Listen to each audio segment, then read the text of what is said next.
The advice and opinions expressed by the host of Autism Live and her guests are meant solely as suggestion and should not be in any way construed as child-specific advice. The Center for Autism and Related Disorders advises working with a board-certified behavior analyst who has experience with autism before starting any intensive behavioral intervention. Any choices you make in determining your child's treatment are completely at your own discretion.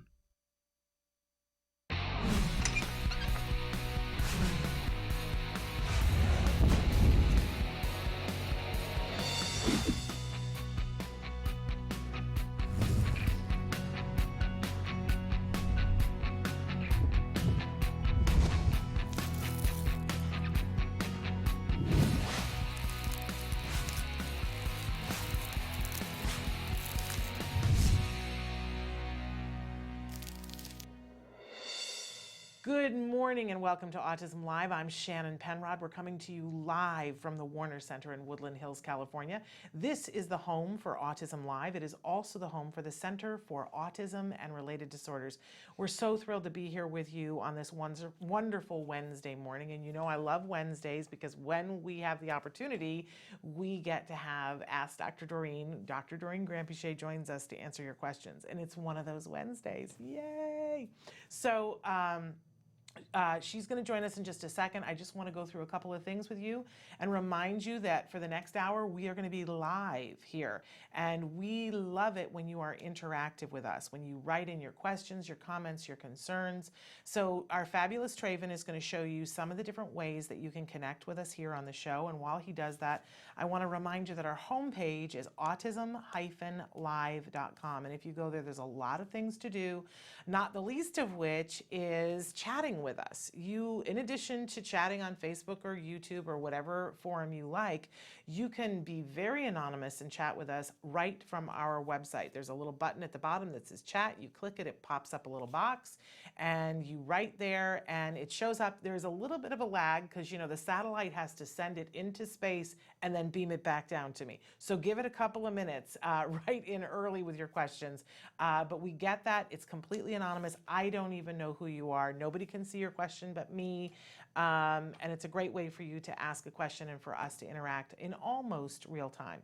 But please partake in whatever way you like. If you prefer to ask a question on Twitter, if you prefer to ask it on YouTube, whatever works for you. We don't get to all of the questions, and that's a bummer.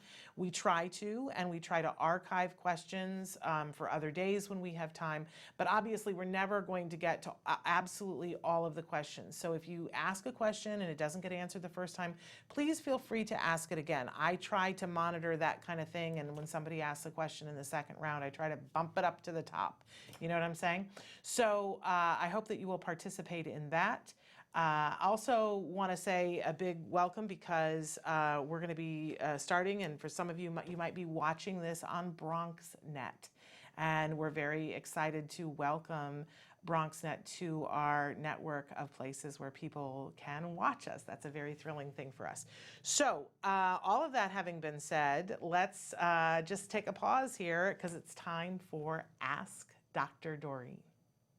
Dr. Doreen Granpeesheh is the Dr. Doreen is an expert in autism. Doreen Granpeesheh. Dr. Granpeesheh. Dr. Doreen Granpeesheh. Dr. Doreen Granpeesheh is a visionary in the field of autism. Now you can ask her questions on Ask Dr. Doreen.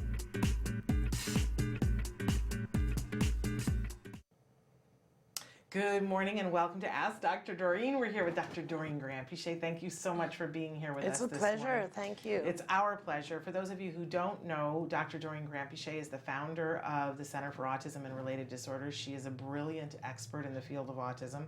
I believe the preeminent expert in our time, which really is the only time in autism. It's all about now.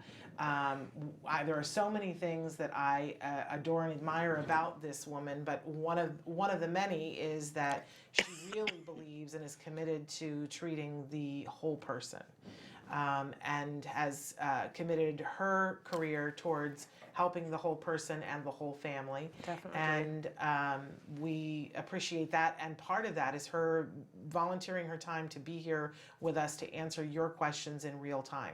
I will give the disclaimer, though, that there is no expert in this field or any other that can give individual specific advice in this particular format. It would be a disservice to those individuals, right? So please write in your questions, be as specific as possible, and we will pose those questions to Dr. Doreen, and she will answer them in a general nature that is not individual specific, and hopefully that will help you to have more questions, which you can continue to write in. We love it when we get real-time responses to questions, but then you can take those questions and the things that you hear from Dr. Granpeesheh back to the experts who have direct eyes on this individual that we're asking the questions for or about, and hopefully further the discussion that much more. So having said that, thank you so much. It's a pleasure. Thank you so much. Always with your kind words, first of all. Thank you. And also, so I have to apologize to the audience because I'm a little bit sick and I'm coughing and might lose my voice and all that. I'll do my best. And thank you for saying that. They're used to me sneezing on them and coughing on them and joking and everything under the sun. It's live, and so we do what we do, right? We forge on. And thank you for being willing to do it when you're not feeling well. It's my pleasure. So we answered a question. You answered the question. I posed the question last week on behalf of somebody from India. I just wanted to touch back and say that they said, thank you so much, Dr. Doreen and Mrs. Shannon, for answering my question. Skills is such a wonderful resource. She just the first follow-up was, I just sent a question from India. What I meant, because she had asked the question about mastering and what criteria for mastering, and she said, what I meant is, how do you decide that this child does not require intensive ABA anymore? What percentage of lessons does the child need to know from skills? And thank you. And so she asked the criteria percentage. Decide, working on a particular curricular area, does one need to work on every lesson? And we answered that one. So the follow-up was, so she was just wanted to kind of globally know, when do you know you're done, right? Yeah. And I've never thought of it in terms of a percentage of lessons. I guess, I think what ends up happening is that children leave the program at different points. So one child might know 90% of the lessons in language and 80% of the social or whatever it is. And another child will have completely different percentages, and that's the way it should be, because we're very different people. Some people are more fluent in language, other people are more social, other people are more academically gifted. You know, we have different strengths. So the concept is not necessarily that you have to be 100% at every curriculum area. But the idea for me is, first of all, ABA continues to work forever, really. So it's not something that you, well, on the one hand, you do finish a formal sitting down and doing lessons, and I think for me it's more important that the child is doing well in his or her environment. And I think that means, let's assume, how old is the child? I think 9, I read somewhere. Yes. So that means your child should be able to have friends, socialize with the friends, do well in school, feel very comfortable, not have a lot of anxiety around things, do well at home. Essentially, the two environments that your child is in are school and home, and as long as the child is functioning like a typical child in those two environments, then you don't need to keep doing lessons. And that is, I guess it's easy for me, but it's a little bit harder to determine, because what does it mean when we say functioning like a typical child? And that basically means that he or she will have strengths in certain areas and weaknesses in other areas, but in general, indistinguishable from peers is sort of the way to look at it. And until that point, I guess I would still do work on the areas that need help. I look at it like tutoring, you know? Yeah.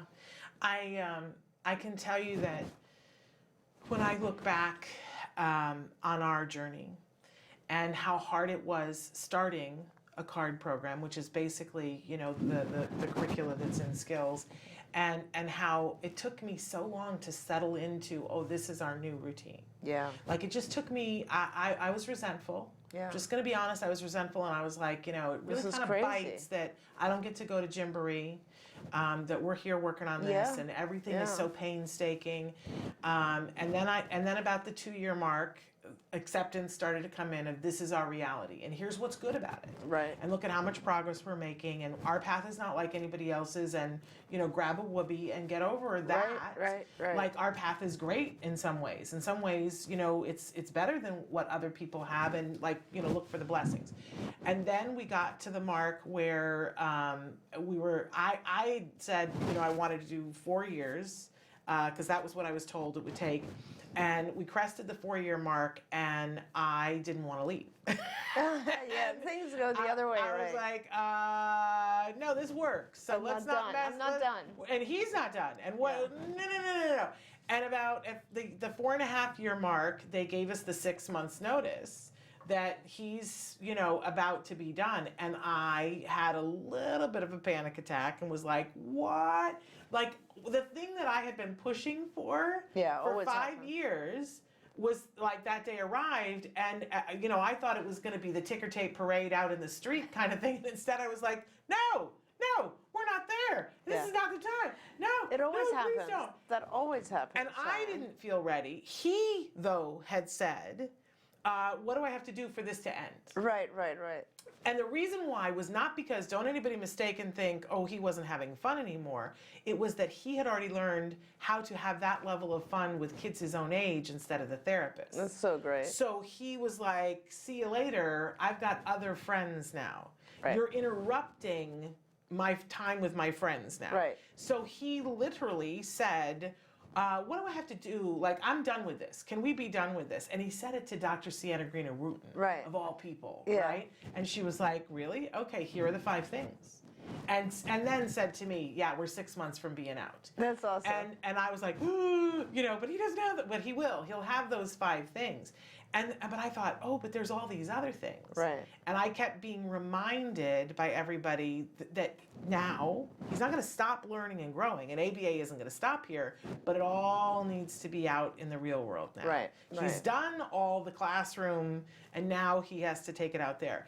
And I just didn't see how that was going to work. Right. And there were times afterwards where I think I got a little off course as a parent, because I think that happens. Of course. But we continued to work on things, just not this intensive. Right. I really want parents to know that, because I know you guys all think, oh, well, if I start doing this, it's the rest of my life. Right. But it isn't how you think it is. It's the rest of your No. life that you have this new way of looking at things that works. That's right. This is not a bad thing. Yeah, I mean, I think I remember with all of our kids, right? We do certain phases of their lives, you focus on one thing or another. You have to. You pay attention to what's going on in their lives, and you figure out what their needs are at that given time, right? And you focus on that thing. And then they master it, hopefully, and then you move on and you go back to just your regular other routine. But the regular other routine still involves remnants of that, right? It's just sort of like you'll never really, once you know ABA, you never stop doing ABA. Like, it's such an effective way of interacting with your environment and making behavior change that you never stop using it for your It just child. makes so much sense. Right.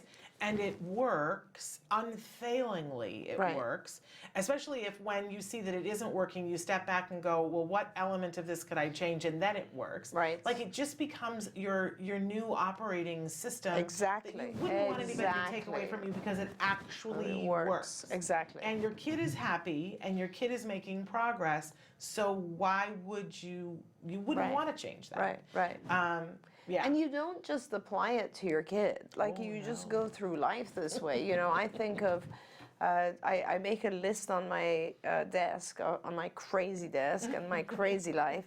I still make a list of all the people that I need to reward.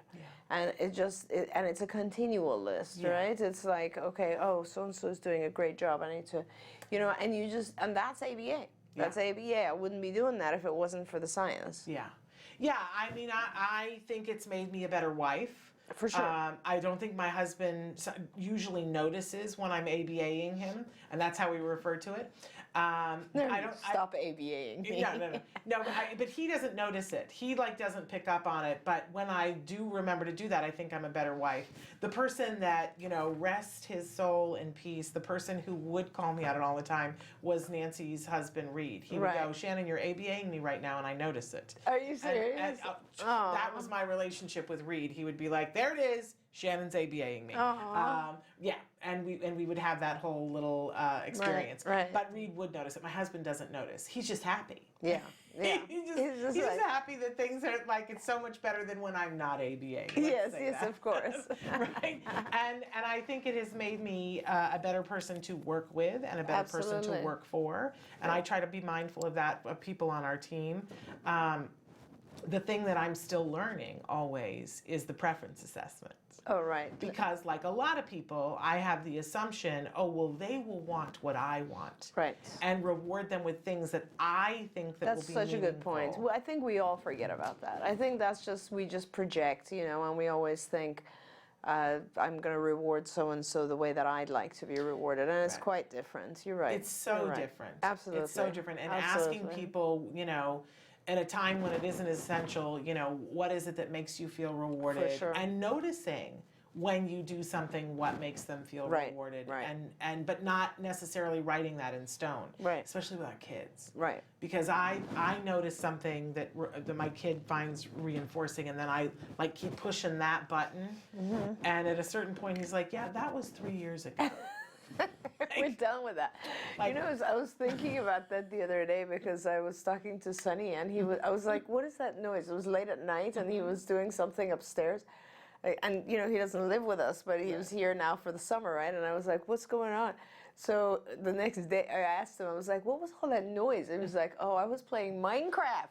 And I thought of Jen, and I was like, I thought they grow out of that, but I guess once in a while you go back to the old reinforcers. Because if I said something about Minecraft to my son right Jen now, would be like, "I'm so past that." Like, that is so 2005. Exactly, exactly. And then I have to do the math. I'm like, it's not 2005 anymore. I'm still writing checks dating them 1979, so there we go. There you are. And I didn't even have a checking account in 1979, so there we have what that's about. Anyway, we digressed. We're going to take a break, and then we're going to come back with more of your questions, so stick with us, and if you want to write into us right now, do it. You can tell us that we've gone far afield. All right, we'll be right back. Do you provide care services to someone with autism? Recently, more and more children are being diagnosed with the condition and getting the support they need as awareness grows. But what happens to these children as they grow up? It's estimated that over 500,000 youth with autism will turn 18 in the next decade, and they'll be faced with a very difficult reality. As children with autism grow up, their services start to disappear or become very difficult to access. Things like medical care, mental health counseling, vocational training, and more. All services that are still desperately needed. The loss of support that youth with autism face as they grow up is so severe that it's referred to in the autism community as falling off a cliff. Adults with autism need the same level of support they had as children to avoid falling off the services cliff. Introducing Skills Living, the web-based software designed specifically to help transitioning youth and adults with autism so they can avoid the cliff and instead fly to success. With Skills Living, help your learner with autism develop the skills they need in all the critical areas of adult life, including self-control, planning, and problem-solving, effective communication, performing life skill tasks for independent living, acquiring and maintaining employment or other meaningful activities, developing and maintaining social skills and relationships, accessing transportation and public services, and being safe.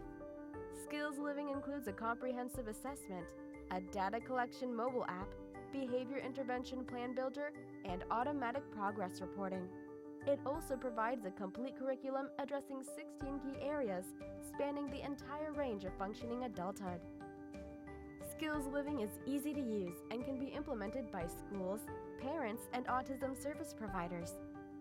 Call or click today for your free demo and see how Skills Living can help your learner with autism avoid the cliff and instead reach their fullest potential. Skills Living. Wish, learn, become. Gotta have all. Welcome back. We're back. I'm telling tales about my kid. My earpiece isn't working, Traven. Whatever it is, it's not working.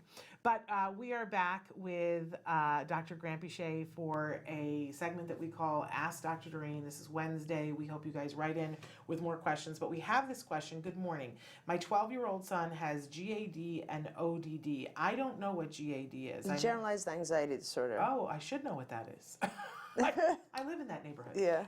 And ODD is oppositional defiant disorder. There we go. He refuses everything my husband and I ask him to do, especially brush teeth or shower. It goes from him being angry at us to then crying. It's a constant battle. I don't want to know what to do or where to begin. His defiance is draining us. Yeah, I'm so sorry. It's very, very tough.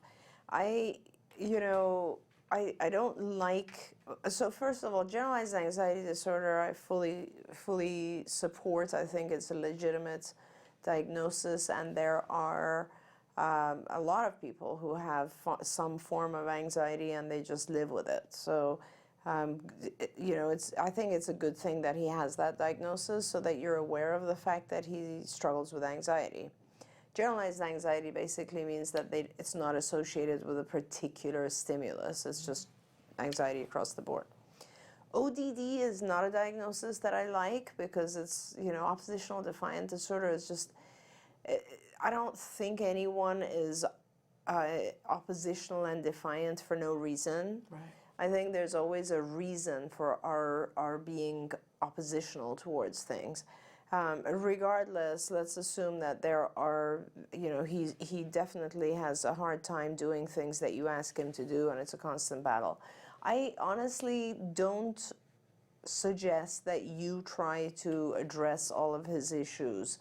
Whether or not he has a diagnosis of autism, the experts in dealing with defiant behavior are behavior analysts. So people who are certified in this field in ABA, this is what we do. This is what we are trained to do, is to deal with, refusals and defiance and non-compliance and tantrums and all that sort of stuff. So it is super, super hard for parents to take all the situations of a normal day and cut them up enough that you can focus on only one thing at a time, and it's very, very hard to do that when you don't, when you're not familiar with all that goes on with ABA. I'll just give you a couple of examples. So whenever there's defiance, what that means is that the consequence to the behavior is not rewarding enough.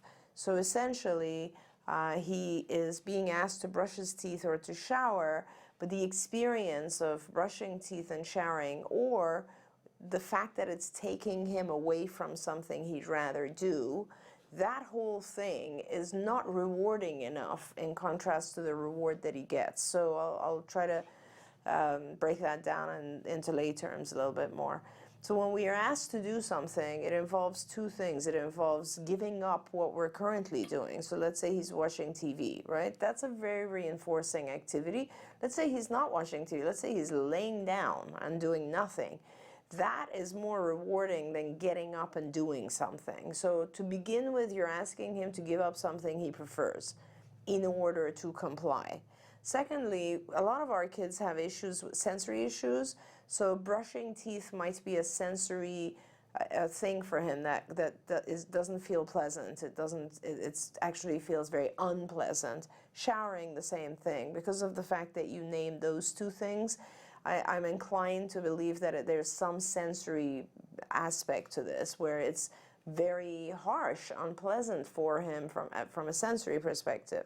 So not only are you asking him to give up a preferred activity, you're asking him to do something very unpreferred because it is sensory, disturbing to him somehow.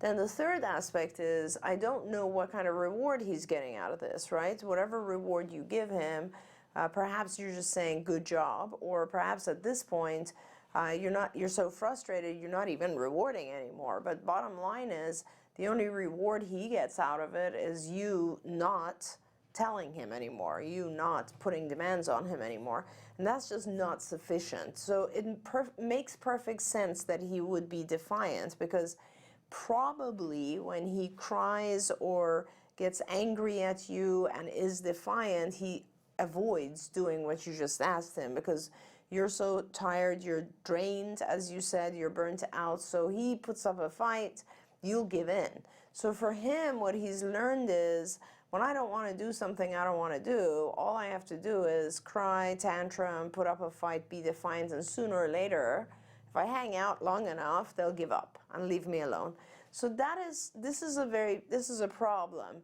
And you need to have, the reason I suggest you have a behavior analyst or BCBA work with you is that it's not as simple as I'm making it sound, but so it's better if someone really helps you understand the depth of it, because otherwise he will continue to do things that might win the situation.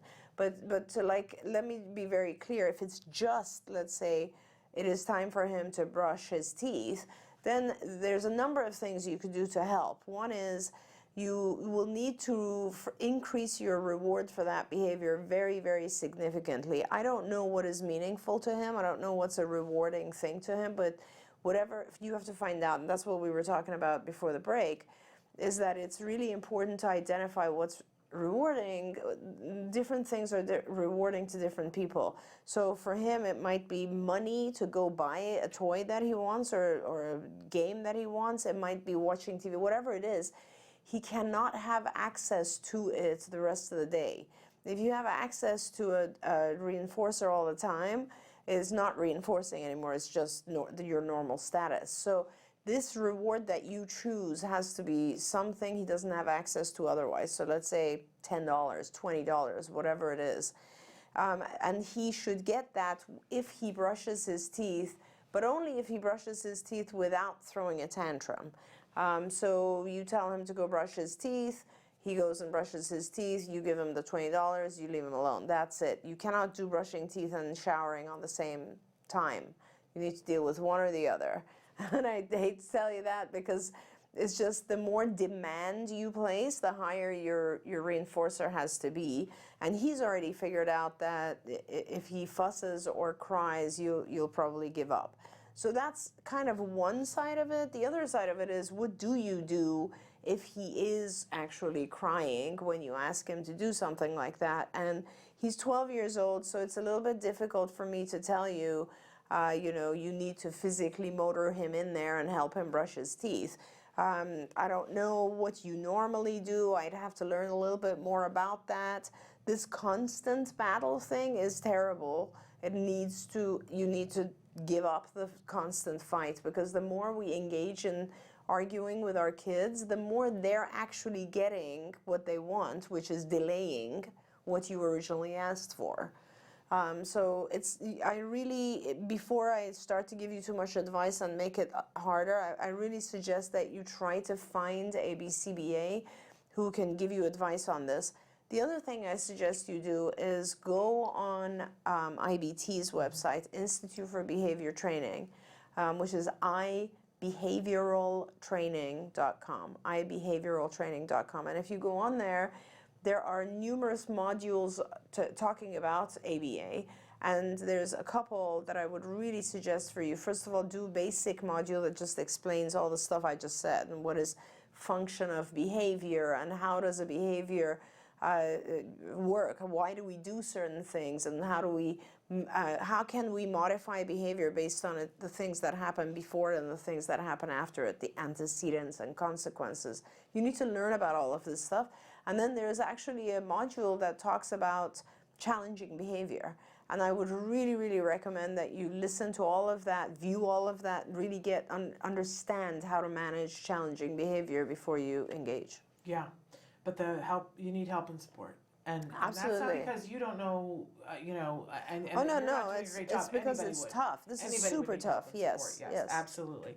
Okay, and then write back to us and let us know if you have more questions. We're going to go to great break, but before we do, I want to acknowledge some of the things on Facebook and YouTube. First of all, we want to say hi to Avril and hi to Helen. Helen, thank you so much always for being with us. Helen watches with us a lot, and we really appreciate it, Helen. Ellen has written in and said, "Hi, Dr. G. My kids both had ABA with CARD for many years. They are now 19 years old, and she says CARD is the best." Oh, I hi, agree with thank you. you, thank you. We have Vulcan Mind Meld, Ellen. Then on YouTube, Michelle, you wrote in and talked about potty training. You actually had written in last week, but you must have tuned out before we got to it. But we answered your question about potty training on last week's Ask Dr. Doreen. So you're going to want to go back to that and see. And then we've got a couple of other questions that people have written in that I'm going to save on YouTube for when we come back. Because Indira wants to know, is autism really curable and how? And of course, the word, we'll start with talking about the word curable and get into everything else, what I think you're really asking. So we're going to come back to all of that, but thank you guys all for watching. And then we have another question about learning through observation. So that's a really cool one too. So that after these messages, stick with us. Hi everyone, welcome to Camp Ed 2019. And we are so excited because this is our first camp where we're in our new home. We have an incredible ballroom dance class going right now. So let's come and take a look.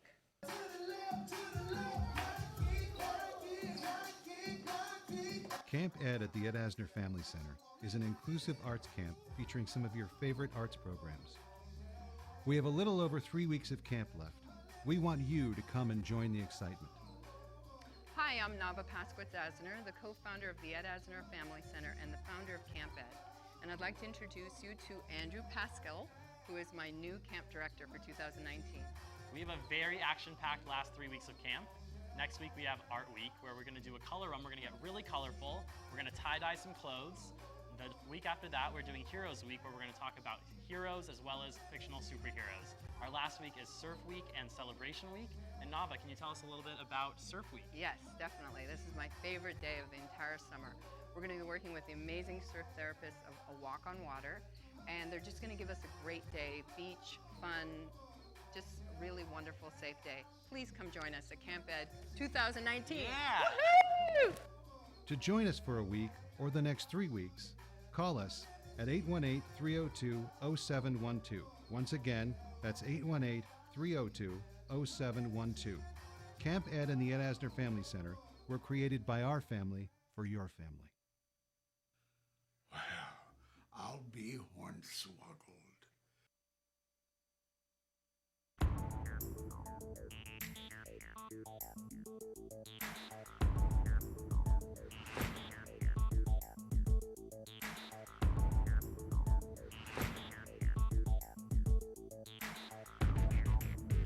Hi, I decided to start Autism Works Now as a small business because 90% of individuals with autism and related disabilities are not employed after graduating from high school. Our mission at Autism Works Now is to create job opportunities for spectrum youth and kids through awareness and education.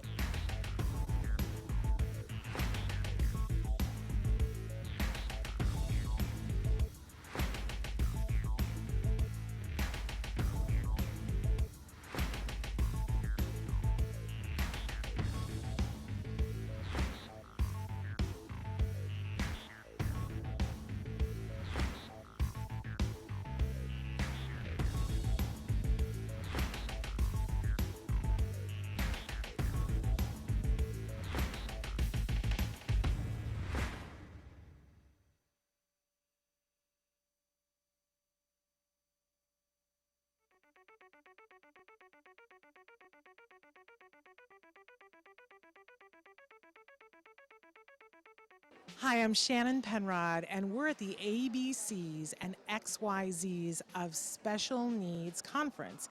And this year, for the first time, they've got something really remarkable. It's the Entrepreneurial Boutique.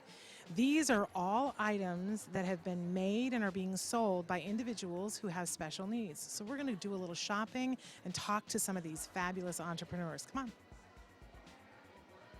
My name is Molly Rarick, and I'm founder of Breed's Gift. We're a nonprofit that serves teens and adults with special needs, like Chase here. We were founded in 2013 and serve people in the Conejo Valley, Santa Barbara, and LA. Our main objective is to give our participants the skills they need to gain a more independent life. My name is Shelley Cox, and Lisa Zalagi and I are founders of Creative Steps and Create Micro Business Enterprises. And the items that we're selling here today are all made by the clients who have passions about what they want to make, and then they get the profits from what they make after we've paid all of the other expenses. We are here today because my goal is to be independent, and also I would like to share all my artwork, and I would like to sell. Thinking about at his young age being a businessman, it's amazing. I cannot be more proud.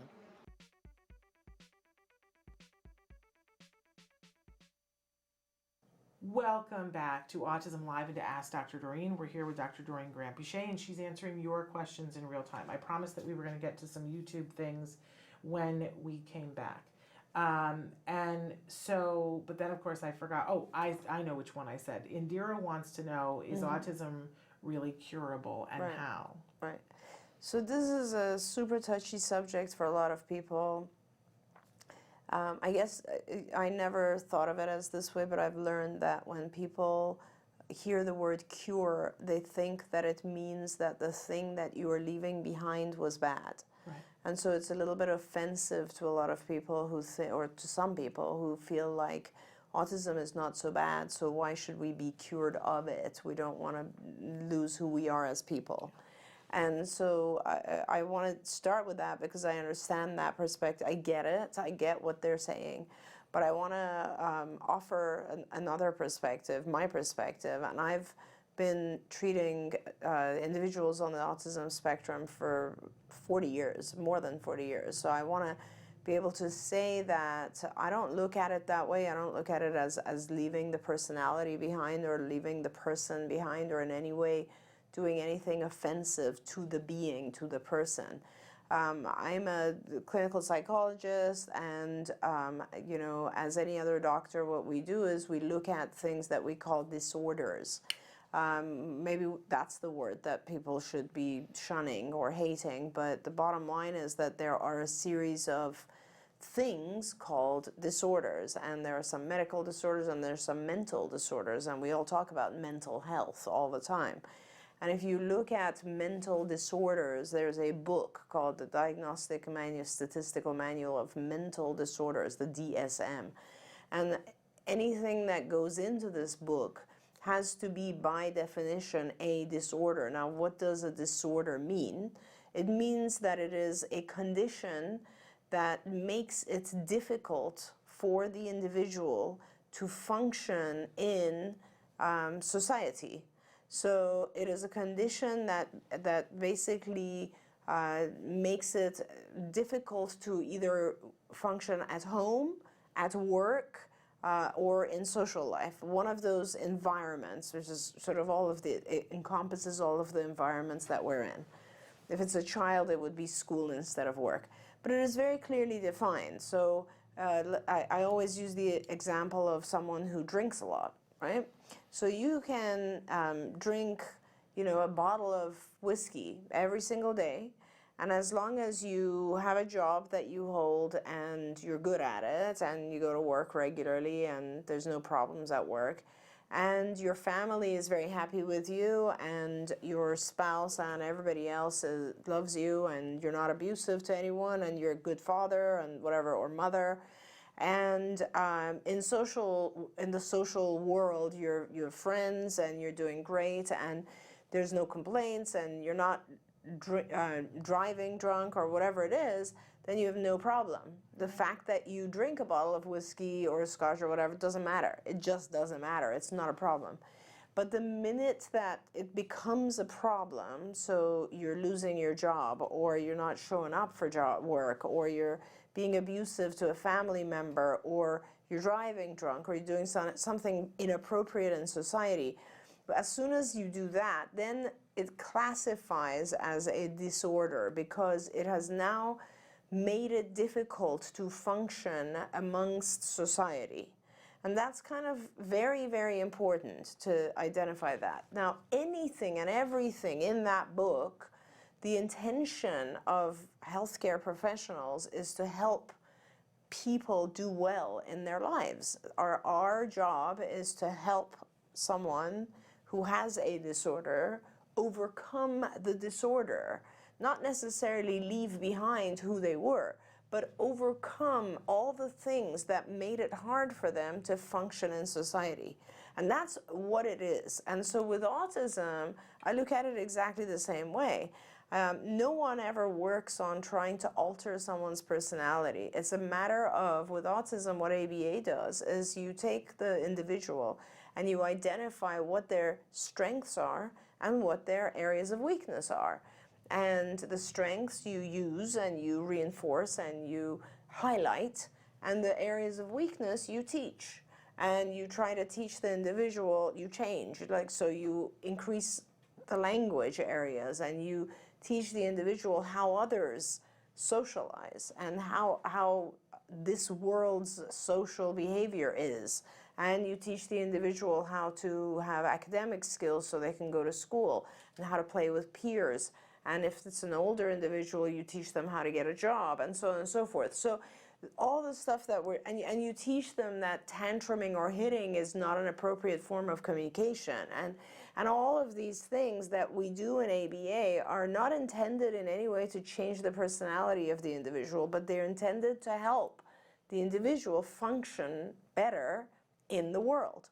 So when we're able to do that to a point that is really really good, successful, to a point that the person that you're working with learns everything, then you've achieved your goal, which means that you've helped this person get to a point which is typical development, get to a point where all their peers are at the same point. So whether it's in social, language, play, academic, adaptive behaviors, you name it, they're functioning like their peers. You've now taught them all the things so that there's no area of weakness, or if there is an area of weakness, it's the same level of weakness as other peers. So they have now become indistinguishable from peers in all areas of functioning. And that is, you can call that whatever you want to call it. You can call it recovered, cured, remediated, indistinguishable from peers. I don't care. The word doesn't matter. The fact that they had autism doesn't ever go away. So I actually, within my head, I like recovered over cured, because I feel like cured has a different meaning to me. I don't know. It's sort of like, whatever it is, basically the individual is now functioning well in society, and they no longer have those symptoms that defined that mental disorder. There are specific symptoms of autism, right? The symptoms are, and you have to hit those symptoms, right? There's very little eye contact, there's very little communication, there's the communication not appropriate to peers, there's social behavior that is less than what peers would have. There's all these types of things, and if all of those are gone, you no longer classify for, I can't give you that diagnosis anymore. So the diagnosis is removed, and that is the ultimate goal. The diagnosis of the disorder. Of the disorder. And that's the thing that's always significant for me. And since you asked, you asked about a specific word, and I said we were going to talk a little bit about that word, but it's going to divert a little bit. But is it possible for someone to get to the point where at They one lose point the diagnosis. they have the diagnosis and at another point they no longer qualify for it. Yes, there is. Yes, I mean, Absolutely, yes. 100 times over, yes. 100 times and that over, yes. We have examples. We've had people on the show that are examples of that. That's yes, right. that can happen. That's right. But now the other part of her question was how. How? Because you will see that in news articles they will cover this phenomenon and they will say, can children outgrow autism? Yes. And this offends me to the core of my being. As if they went to sleep a certain number of sleeps and suddenly they didn't have the disorder anymore. Right, and everybody right. knows that. That is such a disservice to all the people that work so hard and the individual who works their tuchus off to learn things that they didn't know before. That's right. That's right. So no, the answer to the second part is you don't outgrow it. What you do is a lot of hard work. You outwork it. And you outwork it. And the work is across all different levels. And I don't, I'll try to just give you a global view of it. We talk about ABA. ABA is the key to it because it is the one that everybody needs and it's super successful. And really what it is look at it as intensive tutoring using specific techniques. It's hard to explain, but basically ABA has to do with rewarding behaviors that you want to increase and not rewarding behaviors that you want to decrease. So, I mentioned that you take skills and deficit areas or weaknesses, you look at those and you list for yourself, my child can do all these things, but they cannot do all these other things that their peers can do. And then it's a matter of teaching all of those things using these very specific techniques. And in the meantime, the sooner you do that, the better, because most of the time when kids cannot communicate, typically, they will develop these other non-functional, non-adaptive behaviors like tantrums and so on, which become their mode of communication. They tend to aggress, tantrum, and so on instead of talking. So autism mostly is those types of behaviors, and you can definitely alter those. Now, I do want to mention that ABA alone doesn't work for everyone. ABA works for everyone, but it doesn't work perfectly as it should for everyone. And what I mean by that is that there are some children who are medically ill and they need attention to the medical issues before they're in a place to learn. It's like us, just like anyone else. If you feel awful, if you have things that are holding you back because of you're not sleeping, you have gastrointestinal issues, your head is cloudy, if all of that stuff is going on, you're going to have a very hard time learning. And if you're having a hard time learning, it slows you down. And the whole goal of ABA is you got to learn fast because you got to catch up. You've now not been learning for a few years, so you have to catch up. So for a lot of kids, it's important to pay attention to their biochemistry as well. And so it's important to look at things like, does my child have food allergies? Is my child reacting to certain things they eat? Does my child have high levels of toxicity? Does my child have yeast infections? Is my child sleeping? There's a multitude of medical issues that need to be dealt with as well, I would say. And then once those are, and you can do some of this at the same time, right, concurrently, but it is really important to make sure, I always say, you want to medically stabilize. You want to make sure the child is not getting worse. And you want to make sure the child is sleeping, eating well, getting nutrition from what they're eating so that their brain is awake and alive and they're able to learn. And then you want to do the intensive intervention. There you go.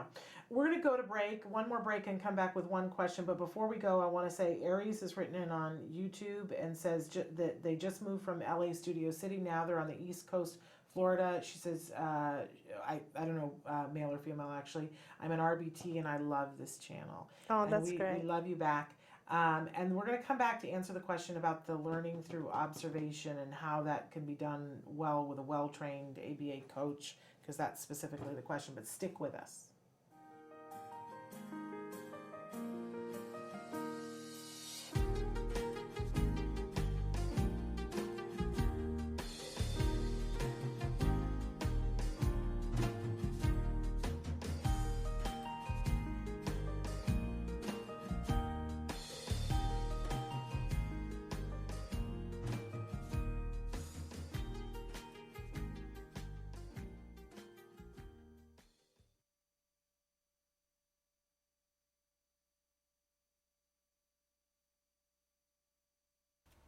Hard times lead to good choices.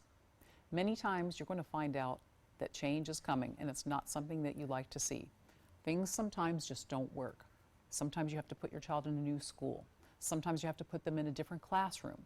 Often you'll see this with perhaps special education versus regular education, or everyone's favorite, puberty. All bets are off then. However, these things happen when they need to happen. So making that hard choice is super, super scary. But when you open those doors to look at things that maybe you've never dreamed you would have to look at, you're going to find help that you never expected. There are a lot of people out there dealing with the same things that you are dealing with, and there is a level of help that you never even knew existed. So don't be afraid when it's time to look at the scary problems that you're having. When those things come up, when the aggression increases, when things are falling apart at home, when you're getting the calls from the schools, don't be afraid. Reach out, find out what you need to do. You might need to look at new schools, new housing. You might need to access new levels of service. But I am telling you, you're going to see amazing things. There are children that, as they grow, do things with the help of others, very specialized support, that you never thought they could do. So once you do that and you meet the child where he or she is and you give them what they need, everybody can do better and you're going to see amazing progress. Welcome back to Autism Live. We're here with Dr. Doreen Granpeesheh, and she's answering your questions in real time with Ask Dr. Doreen. I mentioned before the last break that we were going to take a question. Now, Pearl has written in on YouTube, and Pearl, I have to be honest that I'm not sure that I'm following exactly what it is that you're asking, but I think, and so write in and tell me if I've got it wrong, that basically the child has a non-ABA trained coach. And when the coach is there giving one-to-one, he's not learning through observation with other kids. He is not given any kind of reinforcement. I'm currently using skills. Can you please suggest any ABA techniques to be used? But I think that the one-on-one is at school, but maybe not. Maybe it's at home. But the person, when that person is doing something, they don't learn through observation with other kids. Yeah, I mean, I think you know, the two techniques are obviously modeling, basically, you know, having the child pay attention to other kids and then reinforcing when they imitate the other kids. So if the coach could perhaps just, instead of trying to have the child do what he does, ask the child to look at the other kids and then reinforce that, maybe that's what you're asking. But thanks for using skills. I'm glad you're using it and enjoying it. I would really suggest that you look at IBT, because that's where you'll find a lot of the procedures. And of course, skills and IBT are connected now, but it's super important to look at the techniques. And then maybe you can purchase a module on IBT for this coach. Like we used to do that quite a bit, and like send a gift to a teacher. And the modules are like, you know, $7 or $10 or something, but they're really good, and it might be very helpful for the coach. Absolutely. You know, one of the things that I was saying to somebody yesterday, if I could give a gift to every parent, it would be to give them the ability to somehow waive HIPAA and have every single parent go into an autism center for a couple of hours. Right. And just watch therapists work with kids that aren't theirs. Right. Because they would learn so much, it would quiet so many fears, so much would make sense, because you would see thousands of different techniques employed in thousands of different ways just to teach that individual child. Right. So that you would see that it isn't a if P then Q, it's a toolbox. Right. And then you take tools and everybody uses the tools in different ways to work with that individual to help them to learn. I get so excited when I get an opportunity to be at a center, because I just learn so much, and I wish that everybody had the opportunity to do that. Honestly. And if you did, you would be, like, I sort of picture like Pinterest shows you all these different ways to do things, but if we could have Pinterest for autism and show all the different techniques that therapists use with different kids, and how it's just absolutely amazing. So there are so many ways to do this. Sure, absolutely. And I just, in the experience that I've had, you know, watching people in a classroom or other ways of of prompting a child to notice what the other people are doing. Definitely. That some kids, it's just a gesture that they Just look at another child and that they know go like look and see what they're Right, doing. And right. for some kids, that's enough, and they go, oh, what Right. is that kid doing? And when they get reinforced for doing what that kid is doing, wonga, we've Yes. arrived, right? For other kids, they hold up a little, icon. Absolutely. That shows looking at another kid, and they go, oh, that's right, I'm supposed to be checking in and doing that. Right. For another kid, the teacher says, hey, what's everybody else doing? Right. Right. And all those ways plus 100 more are valid. It's just what works for this individual For this child. particular child, And, right.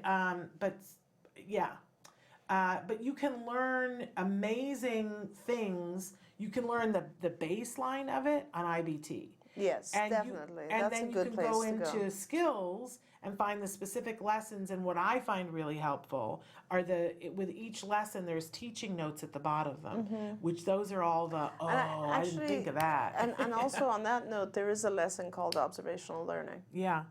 So there's all those different things. But the shortcut would be, if you could, if HIPAA allowed it, to go to a center and just sit there and watch a bunch of people work with a bunch of kids. And you would go, oh, the lights are on. Absolutely amazing. Okay, well, we have time then for one more question.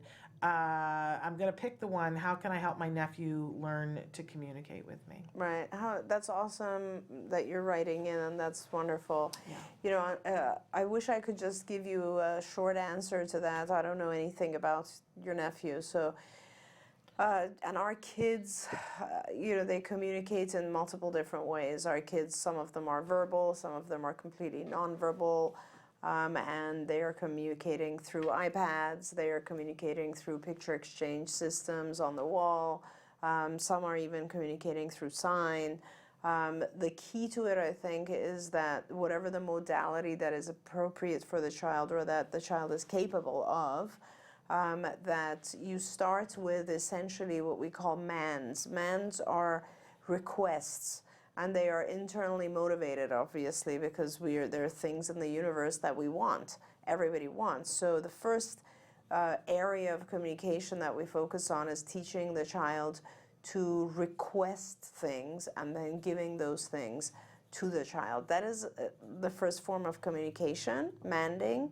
And then after that comes the next level is tacting, and tacting is identifying things, labeling things in the environment. And then from there it starts to get a little bit more complex, and these are called intraverbals.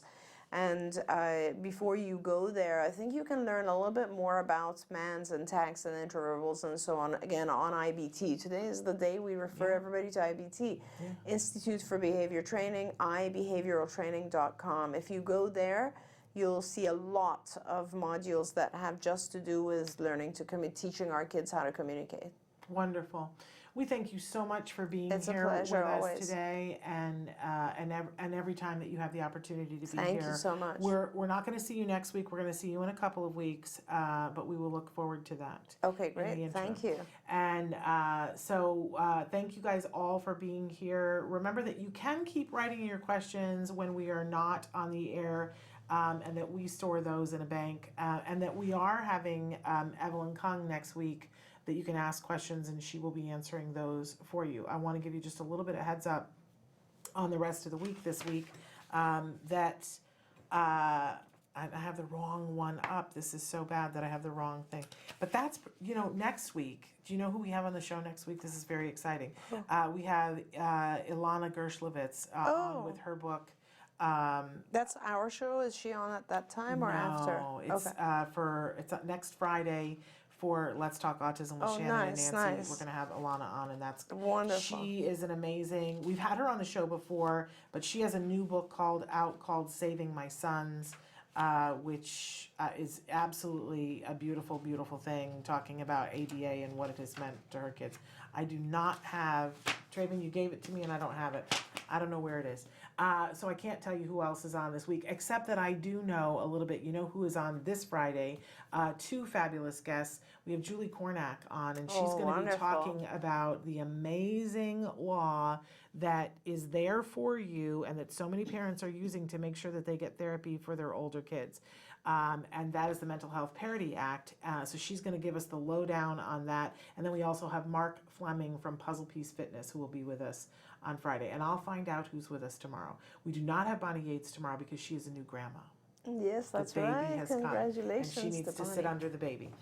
So we will have her back next week. But we'll be back tomorrow. I don't know with who, but we'll find that out for you. Stick with us through that. Until then, give your kiddos a hug from me and one for you too. Bye-bye for now.